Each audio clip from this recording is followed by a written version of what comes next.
예, 반갑습니다. 에, 오늘은 요한복음 13장 21절부터 여러분과 함께 은혜 받는 시간을 갖도록 하겠습니다. 먼저 우리 주 예수 그리스도 이름으로 아버지께 기도를 드리고 이 시간을 준비하겠습니다. 늘 고맙고 감사하신 아버지 하나님, 아버지 하나님이 있어 저희의 생명이 이 시간에 존재하는 줄 고백합니다. 세상에서 구하는 것이 세상에 있지 않고 오직 아버지께 있음을 고백하는 이 심령들, 이 시간에 온전한 것으로 아버지와 합하여 아버지의 의를 이루는, 아버지의 선행된 의지를 깨우침 받는 태초가 되게 하여 주시옵소서. 시작과 끝이 온전한 것으로서 아버지께 나타나는 것은 아버지의 영광이요 아버지의 나라가 임박했다는 징조인 줄 고백합니다. 아버지 하나님, 머릿속인 심령들에게 진리의 성령의 도우심을 허락하사 예수 그리스도께서 우리에게 주신 복음의 메시지가 온전히 깨우침 받아서, 온전히 깨우침되어서 아버지의 나라가 이 땅에 속히 이루어질 수 있도록, 예수 그리스도의 재림이 이 땅에 속히 이루어질 수 있도록 기도하오니 이 기도를 들어 응답하여 주시옵소서. 이 자리가 성산이 되게 하여 주시고 이 자리가 머릿속의 심령들 또한 태초가 되게 하여 주시옵소서. 증거하고 듣는 이가 하나가 돼서 온전히 아버지의 영광만 드러날 수 있도록 이 자리를 정결케 하여 주실 줄을 믿사오며 우리를 주에서 구원하신 우리 주 예수 그리스도 이름으로 기도합니다. 아멘.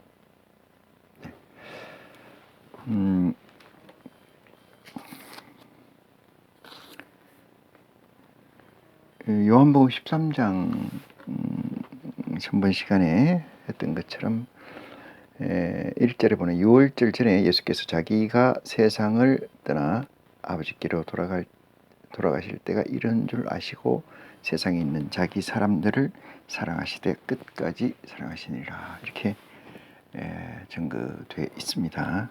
그래서 이 장이 요한복음 17장 끝절까지로 이어진다는 사실을 염두에 두시고 이 시간은 13장 21절로 시작하겠습니다.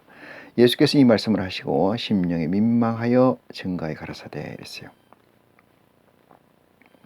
예수께서 민망히 생각했던 부분은 어떤 부분이냐면 그 위에 있는 부분인데, 내가 너희를 다 가리켜 말하는 것이 아니라 네가 나의 택한 자들이 누구인지 알미라.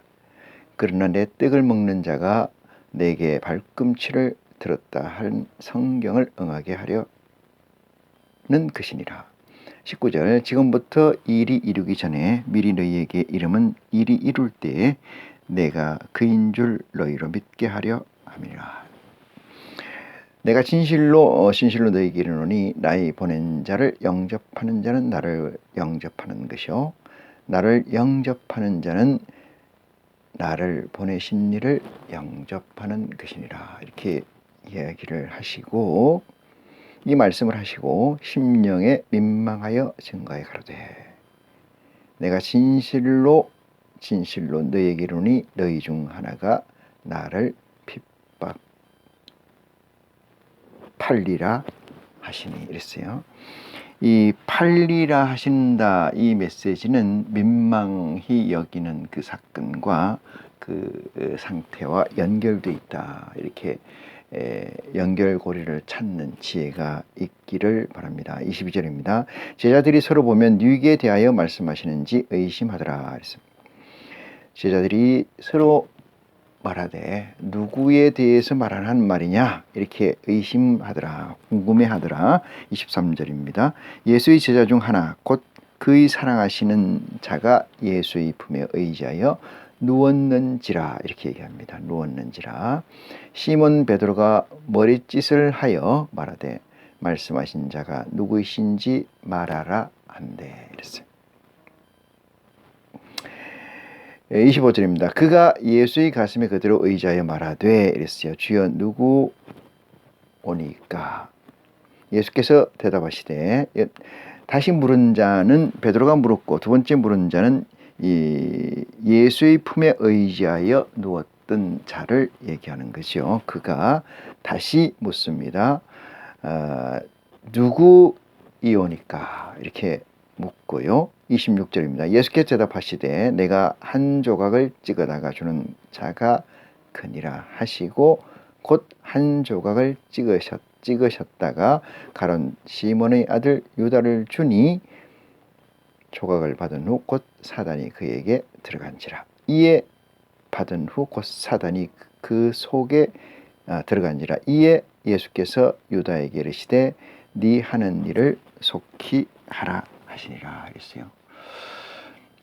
예수님께서 어떤 일을 예수님 쪽에만 떼어놓고 생각을 해보면은 예수님 당신을 팔아서 십자가에 못 박히게 할 그 일을 예수님께서는 동의 또는 함께 진행을 하셨다. 그래서 네가 하는 일을 빨리 하라 이렇게 이야기를 하는 것이요. 그 예수님께서는 어떤 일이 벌어질 것인가에 관해서 사전의 지식을 가지고 있었다 이렇게 말씀을 드릴 수가 있어요. 그래서 혹자는 예수 그리스도를 판 자가 가룟 유다라고 해서 유다의 그 참혹성, 유다의 변절성 또는 배신 이런 부분에 관해서 많은 이야기를 하고 있지만은 가룟 유다야말로 하나님 아버지의 사역의 메인, 그러니까 주역으로 나타난 아버지 쪽에서 보면 공신적 입장이라고 얘기할 수도 있어요. 그런데 이 부분을 들어서 이 세상 목자들은 가룟 유다를 폄하하는 경우가 있는데 그것은 온당치 않다 이렇게 말씀을 드릴 수가 있어요. 가룟 유다의 충성스러운 행동이 아니었다면은 이것 또한 하나님의 하나님의 의도된 것이겠습니다만은 아니었다면은 예수 그리스도의 십자가는 잘못될 수도 있었다 이렇게 말씀을 드린다면은 드리고 보면은 예수님의 파는 사역은 대단히 중요한 사역이고 예수 그리스도가 십자가에 박히는 사역은 우리의 구원과 직결되는 사역의 맨 앞에 예수의 가룟 유다가 액트로 나와 있다 이렇게 말할 수가 있습니다. 28절 보시겠습니다. 이 말씀을 무슨 뜻으로 하셨는지 그 앉은 자 중에 아는 이가 없고 어떤 이들은 유다가 돈꾀를 맡았으므로 명절에 우리 썰 물건을 사라 하시는지 혹 가난한 자에게 무엇을 주라 하시는 줄로 생각하더라. 30절 유다가 그 조각을 받고 곧 나가니 밤이라 이랬습니다. 예수님께서 어떤 의식적인 의도해서 가룟 유다에게 명을 했다는, 그러니까 어떤 가룟 유다가 당신을 파는 일에 단초적 사건을 행했다 이런 얘기죠. 단초를 제공했다는 게 아니고 단초적 사건, 진행 과정에 행동을 예수 그리스도가 했다 이 말이거든요. 그래서 그걸 받아 먹고, 안 받아 먹으면 또 어떻게 하겠어요? 받아 먹고 나갔다. 뭐하러 나갔어요? 본인의 사역을 충실히 감당하기 위해서 예수 그리스도의 복음을, 예수 그리스도의 명령을 들었다 이렇게 얘기를 할 수도 있습니다. 혹자 제가 이렇게 얘기를 하면은 이 얘기 가지고 가십을 삼아서 이 얘기가 옳리 그러네 이렇게 얘기할 수 있어요. 사람이 어떤 각도로 보느냐는 대단히 중요합니다. 어떤 각도로 사건을 보느냐는 대단히 중요하다. 그것은 악과 선의 이 분기점에서 어느 방향 쪽에 서서 보느냐의 관건이지 큰 범주에서는 그런 관건이지 다른 게 아니거든요. 그래서 해석하는 걸 보면은 그자가 하나님 방향에서 해석을 하는 건지 아니면 마귀의 방향에서 해석을 하는 건지, 다시 말해서 하나님과 배치되는 방향에서 해석을 하고 있는지를 가늠하는 것이 선악을 알게 하는 과일의 이 지혜를 얻은 자의 태도가 아니겠는가, 이렇게 생각을 해봅니다. 31절입니다. 제가 나간 후에 예수께서 가라사대 지금 인자가 영광을 얻었고 그랬습니다. 예수님께서 뭐라고 얘기하시냐면은 예수님 빵을 한 조각을 떼서 가룟 유다에게 줬고 가룟 유다는 즉시 일어나 나갔는데, 나간 이유는 27절에 적시되어 있는 대로 네 하는 일을 속히 하라는 데에 대한 응답이거든요. 그 일이 있고 난 뒤 31절에서 예수님께서는 지금 인자가 영광을 얻었고 얘기해요. 영광은, 이 영광이라는 것은 하나님의 로드맵의 진행을 얘기하는 거예요. 하나님의 로드맵 진행, 그러니까 선행된 의지의 진행이 스텝이 한 스텝 내디뎠다, 나갔다, 이렇게 얘기할 수가 있죠. 그래서 그걸 영광을 얻었고 하나님도 인자를 인하여 영광을 얻으셨도다, 이렇게 했어요. 만약에 사람이 하는 일이라 같으면은 이 빵 조각을 받아서 먹고 나갔지만은 어떤 일이 있을 거에 관해서 의심할 수밖에 없죠. 의심할 수밖에 없습니다. 예수 그리스도가 이 어떤 여건에서 태어나서 그리스도적 자질을 가졌다 할지라도 세례 요한으로부터 세례를 받고 물 위에서 올라와서 시험을 받으러 광야로 가는 것처럼 인간들에게는 확정된 가치가 거의 없거든요. 확정된 가치가 불완전성으로 존재하기 때문에 이 확정된 가치를 지속하는 것은 그 사람이 의도한 인간적 RNA, DNA 또는 인간적 정신을 제해버리지 않고는 인간적 이 영성이라고 하는 인간적 혼이라고 하고 정신이라고 멘탈이라고 하는 이런 것들을 제해버리지 않은 상태에서는 늘상 어떤 사건이 어떻게 이루어질 건가에 관해서 예측 불허거든요.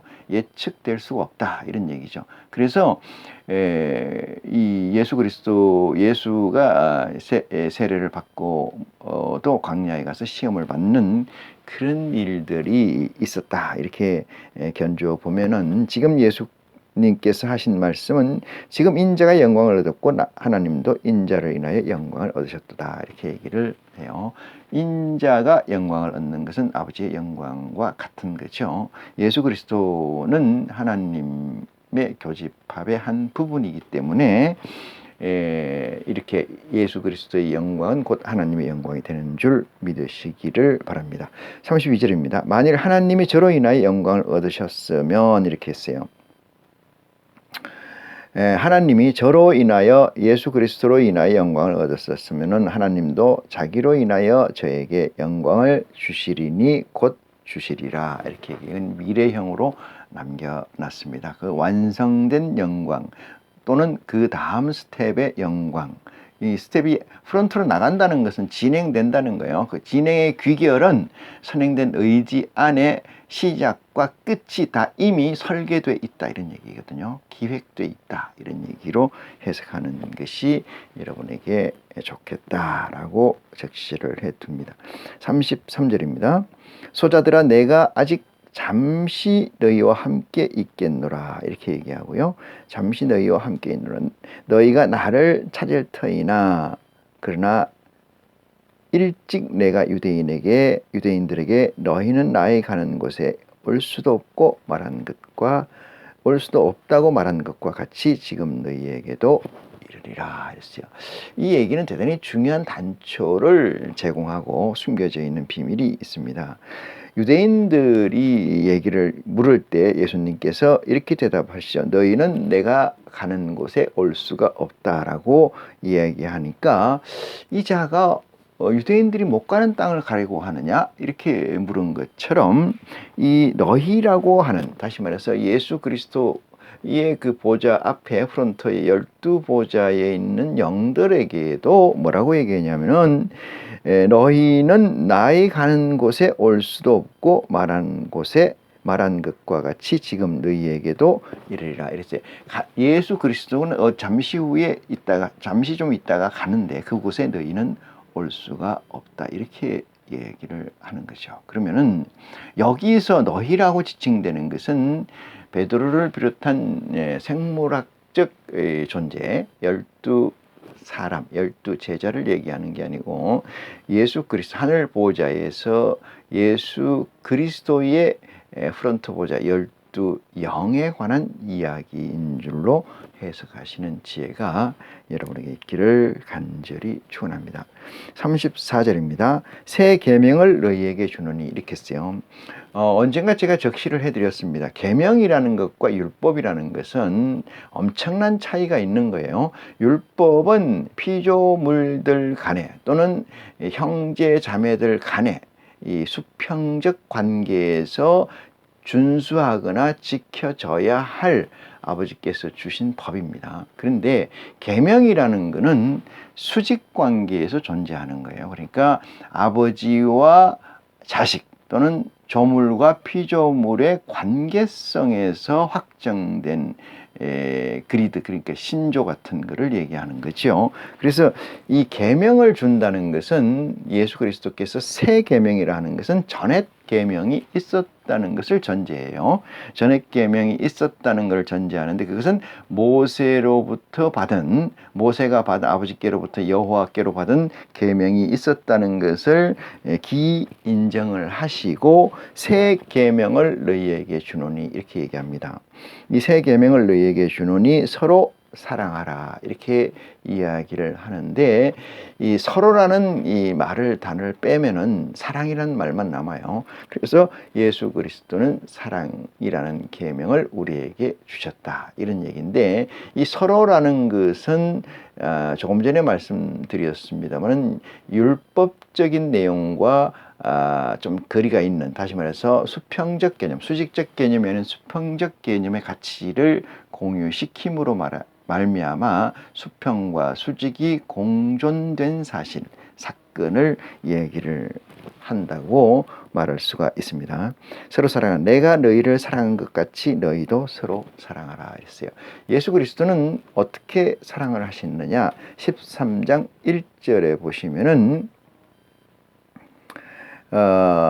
이렇게 있죠. 세상에 있는 자기 사람들을 사랑하시되 끝까지 사랑하시니라. 이렇게 얘기를 끝까지 사랑한다. 그러면 사랑을 어떻게 하는 게 끝까지 사랑하는 거냐? 이 얘기는 사랑이라는 것은 존재와 존재 간에 있어서 온라인 상태의 관심인데 온라인 상태의 관심이 포지티브냐 네거티브냐 이 문제가 남아 있어요. 절대적 양성적 온라인이냐 절대적 부정적 온라인 이 문제를 다루고 있는데 온라인이라는 것에서 여기서 서로 사랑하라는 이 사랑이라는 개념은 포지티브적 절대적 사랑의 온라인을 얘기해요. 온라인이라는 게 걸려 있는 거죠. 계속 걸려 있는 겁니다. 걸려 있으면은 우리가 유선전화나 무선을 마찬가지인데 전화는 A와 B와 통화를 할 때 다른 C라는 사람이 A와 전화를 하려고 하면은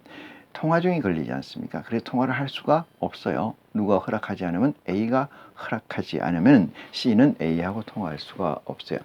저나 여러분이나 하나님한테 걸려있는 사랑이 온라인으로 걸려있다라면 C나 D나 E나 F나 어떠한 것들이 여러분에게 소통하고 싶어도 온라인을 하고 싶어도 다시 말씀드려 사랑을 하고 싶어도 사랑이 걸려지지를 않는다 이 사실이에요.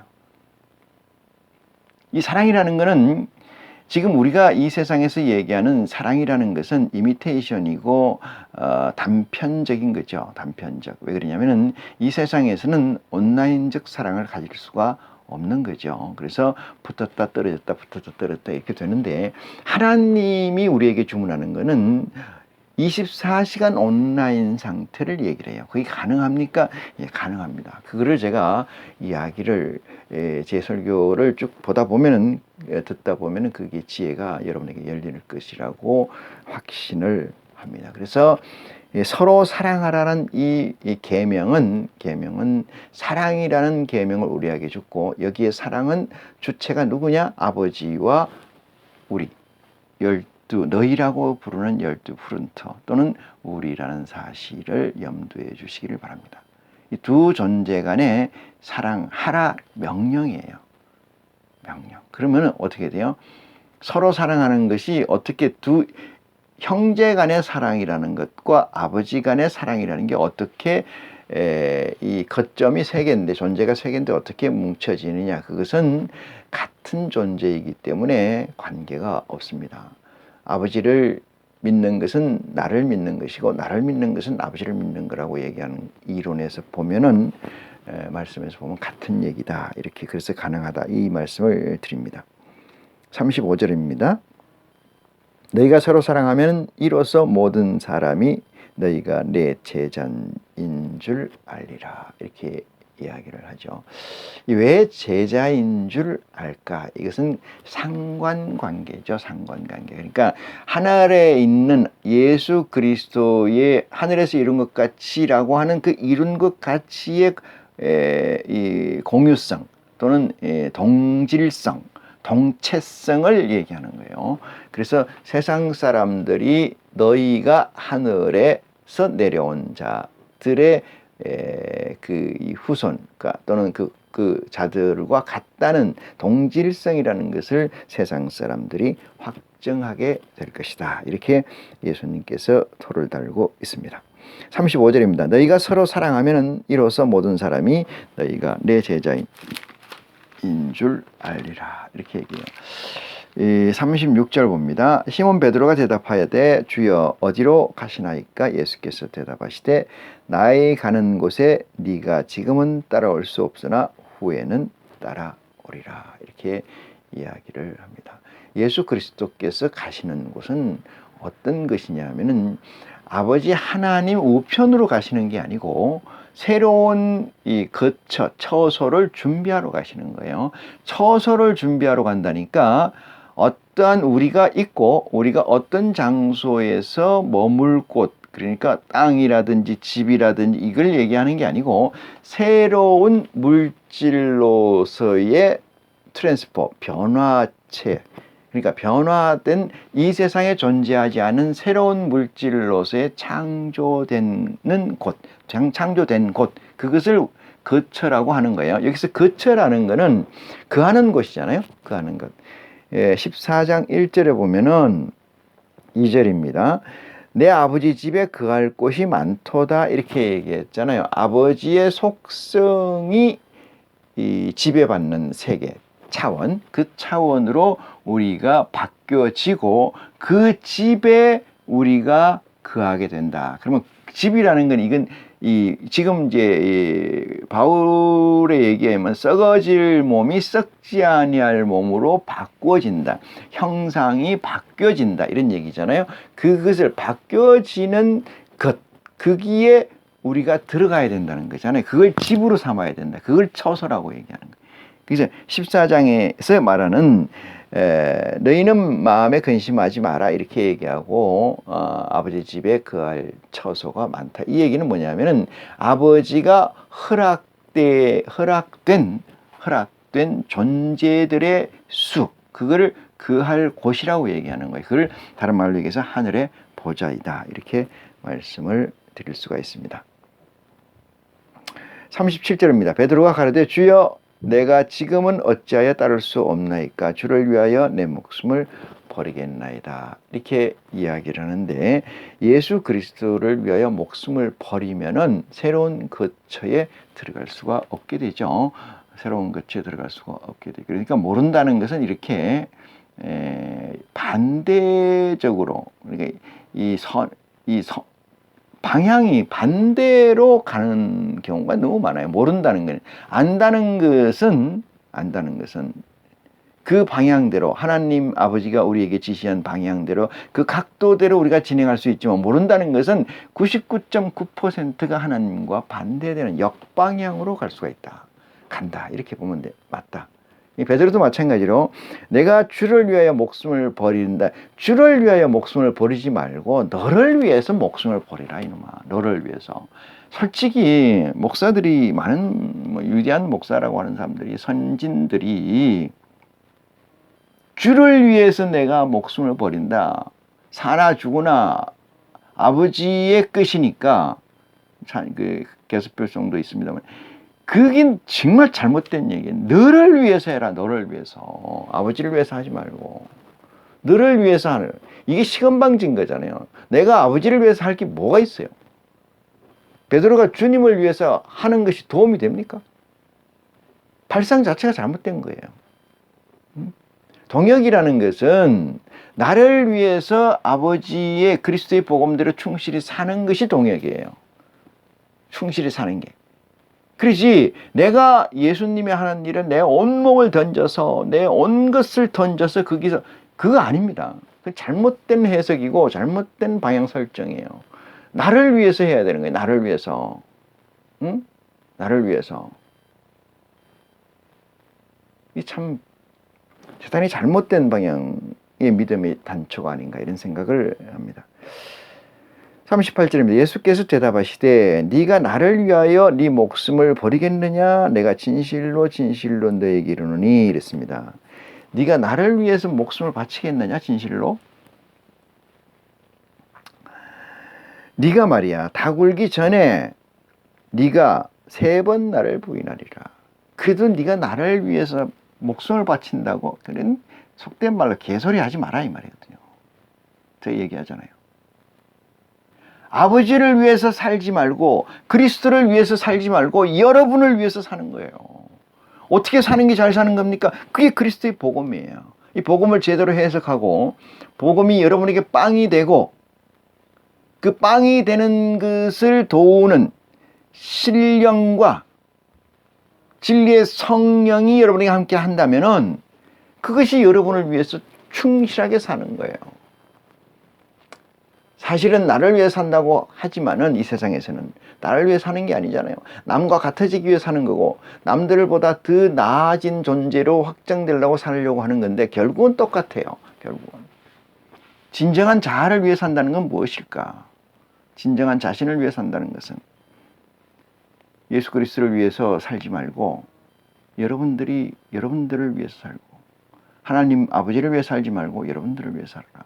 어떻게? 그리스도의 복음에 다 있다 이 말씀이거든요. 어떻게? 진리의 성령의 도우심을 받는다면은 그것을 다 확장하고 그 가치로 살아가는 지혜가 있게 된다. 이 한 사실을 명심해 주시기를 바랍니다. 자, 14장 1절 봅니다. 너희는 마음에 근심하지 말라. 하나님을 믿으니 또 나를 믿으라. 이렇게 얘기를 해요. 하나님을 믿는다는 것은 하나님의 실체라는 건 어디에 있을까요? 그리스도를 빼내면 모세가 받은 계명이나 또는 그 이후의 대선지 선지자를 통해서 여호와 하나님의 역사에서 하나님을 볼 수가 있어요. 그때는 창조주 또는 조물주의 관계로 있습니다. 그러면 우리의 신분은 뭘까요? 종이든지 백성의 신분으로 존재합니다. 예수 그리스도가 이 땅에 오심으로 말미암아 우리는 아들의 신분으로 격상되는 것이요. 아들의 신분의 격상은 믿으면 이랬잖아요. 뭐를? 예수를 그리스도로 믿으면 이랬어요. 아버지라고 부를 수 있는 특권이 부여된다. 믿는다는 건 뭐예요? 예수 그리스도의 복음대로 산다는 거죠. 예수 그리스도의 복음대로 나를 운영한다. 그럼 예수 그리스도의 복음이 어떤 거기 때문에 이 세상과 어떤 차별성이 있느냐 이 문제예요. 이 문제에서 선명성이 없는 거죠. 예수 그리스도를 믿고 난 뒤나 예수 그리스도를 믿기 전에나 예수를 그리스도라고 부르기 전에나 예수를 그리스도 부르고 난 뒤나 바뀐 게 뭐가 있을까요? 선명성이라는 게 뭐가 있을까요? 이 세상에 구하는 가치가 교회의 가치가 아니던가요? 위정자의 가치는 보다 아름다운 세상을 만들겠다. 다 잘 사는 세상을 만들겠다. 응?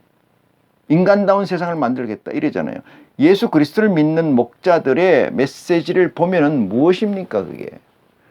메시지를 보면은 어떻게 알겠어요? 그들이 지금 어떤 형태의 어떤 상태에 처해 있는가? 그것은 그들의 열매이지 않습니까? 그들의 열매를 보면 그들의 방향을 확정할 수가 있어요.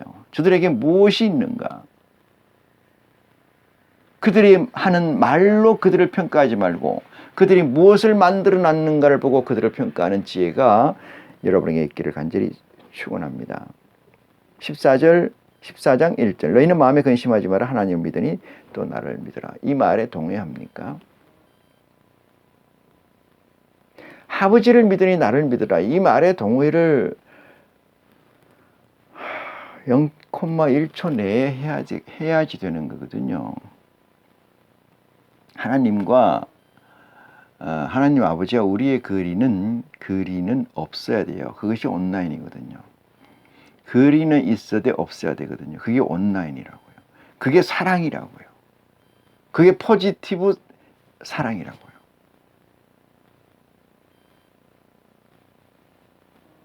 붙어야 될 건 붙지 않고 떨어져야 될 건 붙고 떨어져야 될 건 붙고 붙어야 될 건 떨어지고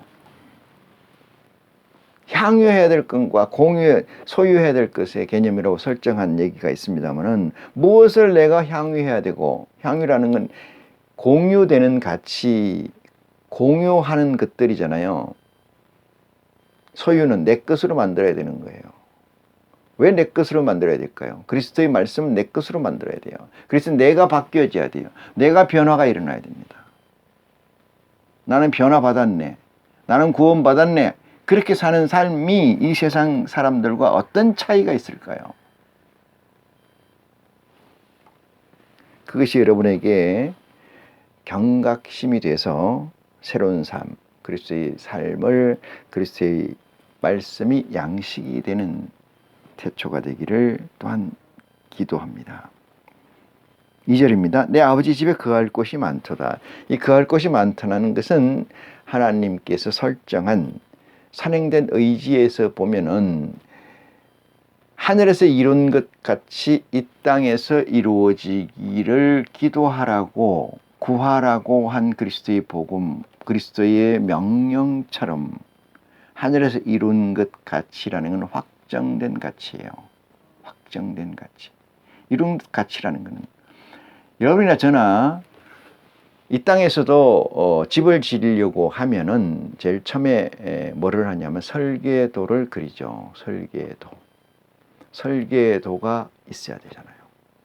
설계도에서는 이것저것 많이 고칠 수가 있습니다. 설계도가 완성돼서 집 짓는 자에게 넘어가면은 고치는 것이 어려워요. 집 짓는 자는 그 설계대로 고칩니다. 물론 이 세상에서는 안 되는 게 없지만은 아버지께서는 확정된 설계도 그것이 선행해 있다. 거기에서 근거해서 예수님께서 이 말씀을 하시는 거예요. 내 아버지 집에 거할 곳이 많도다. 그렇지 않다면은 너희에게 일렀으리라. 거할 집이 많지 않은데 내가 얘기하는 거는 내가 이렇게 얘기한다면은 거할 집이 몇 개도 없는데 내가 이렇게 얘기한다면 이건 페이크 사기라는 거잖아요. 그러니까 거할 집이 많다. 이게 얘기는 선행된 설계도에서 이미 내가 그것을 읽고 봤기 때문에 거할 집이 많다라고 그리스도께서 확정하는 메시지이다. 이렇게 말씀드릴 수가 있습니다. 내가 너희를